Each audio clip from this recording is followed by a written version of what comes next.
The three biggest wealth traps millennials fall into. Trap 1. Lifestyle inflation. Trap 2. Complexity paralysis. Trap 3. Single income trap. Most millennials are not losing money, they are losing time. Not because they are making dramatic financial mistakes, not because they are bad with money, but because they are falling into traps that are specifically designed to feel normal. Traps that look like responsible adult behavior on the surface. Traps that blend into everyday life so completely that most people never notice them until they are 45 and wondering where the last 20 years went. Today, I am going to show you the three biggest ones, and more importantly, exactly how to get out of each one if you are already in it. These are not obscure edge cases. These are the patterns that financial researchers see repeated across the millennial generation more than any other. If you feel like you are doing okay but not really getting ahead, at least one of these is almost certainly the reason why. Let us start with the one that affects the most people and costs the most money over a lifetime. Trap number 1, lifestyle inflation. Here's how it works. You get a raise, you upgrade your apartment, you get a better car, you eat out more often, you take a nicer vacation. None of these feel like mistakes. All of them feel earned. And they are? You worked for that raise. But here is what is happening underneath the surface. Your income went up, and your expenses went up by exactly the same amount. Which means your savings rate, the percentage of your income that is actually building your future, stayed completely flat. Ramsey Solutions found that 63% of Americans living paycheck to paycheck earn over $50,000 per year.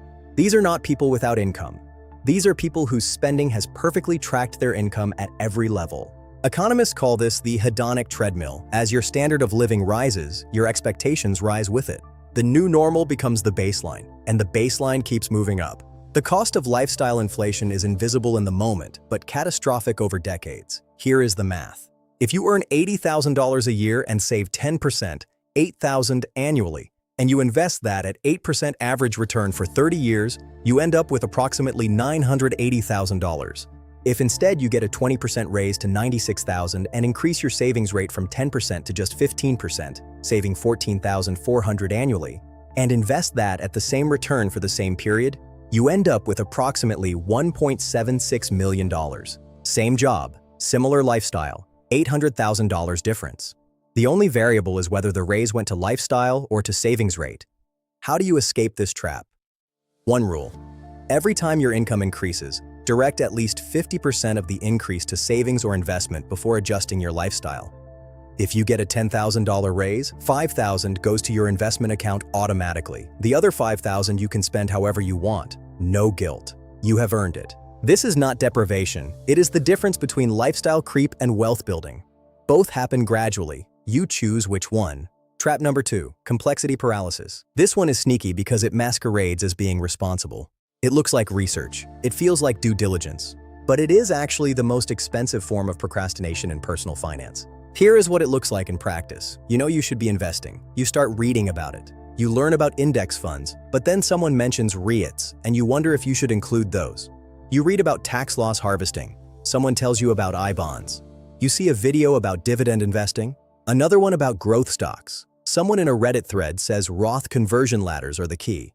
Another says you need a financial advisor first. 6 months pass. You have learned a tremendous amount. You have invested nothing. Meanwhile, the S&P 500 has returned 10% on average per year historically. Every month you wait costs you that return on whatever amount you would have invested.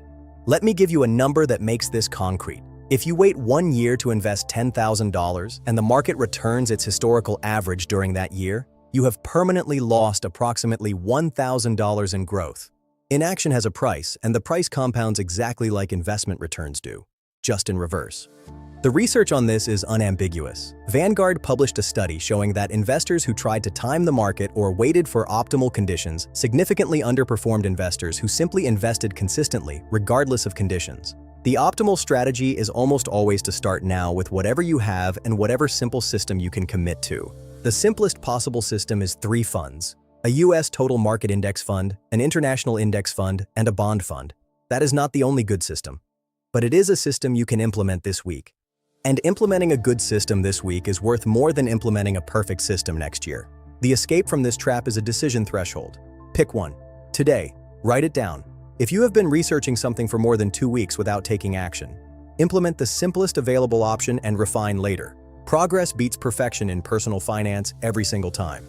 Trap number 3. And in 2026, this one might be the most dangerous of all. The single income trap. This is it. Here is the reality most financial advice ignores. One income source is a single point of failure. If your employer decides to restructure, downsize, automate your role, or simply change direction, your entire financial life stops the moment that one income stream stops. For previous generations, this risk was manageable because jobs were more stable, pensions existed, and career disruption happened slowly.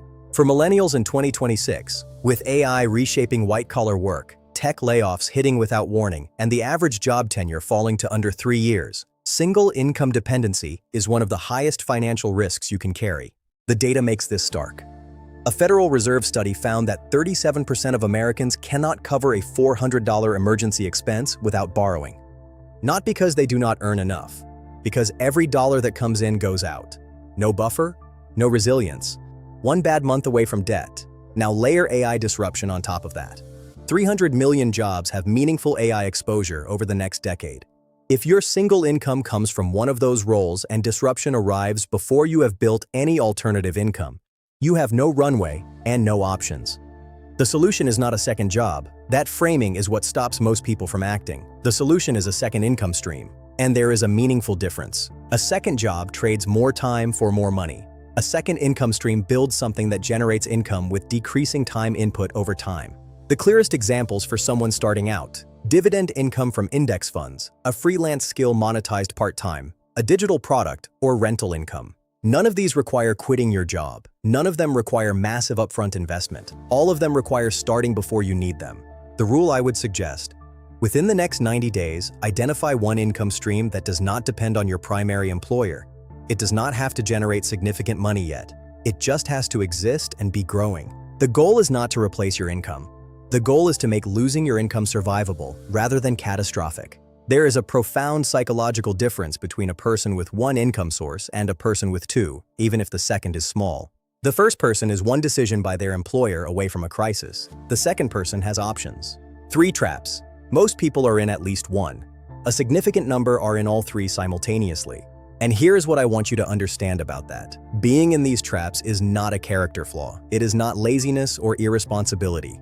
These patterns are the logical result of living in a system that rewards consumption, makes saving inconvenient, overcomplicates investing, and normalizes single income dependency. Understanding the trap is not the same as escaping it, but it is the necessary first step. So, here is your action from this video. Just 1.